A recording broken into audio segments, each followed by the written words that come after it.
અમદાવાદ જમાલપુર વિસ્તારમાં માફિયા સામે police action મોડમાં હલકી ગુણવત્તાવાળું બાંધકામ બનાવનાર માફિયા સામે ગુનો દાખલ કરવામાં આવ્યો। તૌસીફ કાદરી અને ફારૂકે 2023માં બનાવ્યા હતા ફ્લેટ। બંને માફિયા બિલ્ડરે 6 માળની બિલ્ડિંગ બાંધી હતી।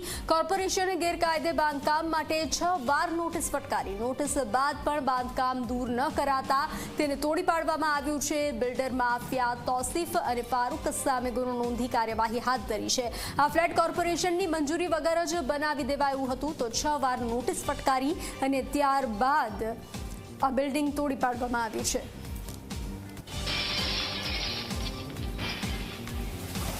જે એપીએમસીના અધિકારી ટાઉન ડેવલપમેન્ટ ઇન્સ્પેક્ટર દ્વારા ફરિયાદ આપવામાં આવી હતી અને ફરિયાદની આપણે હકીકત જોઈએ તો કેલાવાલી મસ્જિદ છે એની બાજુમાં એક ગેરકાયદેસર બિલ્ડિંગ જે 6 માળનું હતું જેને 2024માં અલગ અલગ રીતે 4 થી 5 વાર જીપીએમસી એક્ટ જે છે એની 267 મુજબની નોટિસ આપવામાં આવી હતી। બાદમાં આ જે મકાન છે એ સીલ કરવામાં આવ્યું હતું એએમસી દ્વારા। આમ છતાં એનું બાંધકામ ચાલુ કરી અને છેલ્લે એનું 3 માળનું પણ બાંધકામ ચાલુ હોય એપીએમસી દ્વારા આ બાંધકામ કરનાર જે લોકો છે જે બિલ્ડરો છે એમના વિરુદ્ધ ફરિયાદ આપતા અત્રે બીએનએસ 223 મુજબ ગુનો દાખલ કરવામાં આવેલો હતો। મોન્યુમેન્ટ એક્ટ અંતર્ગત 3 માળથી વધુ ઉપરની પરવાનગી દિલ્હીથી લેવાની હોય છે monument act archaeological survey of India પાસેથી।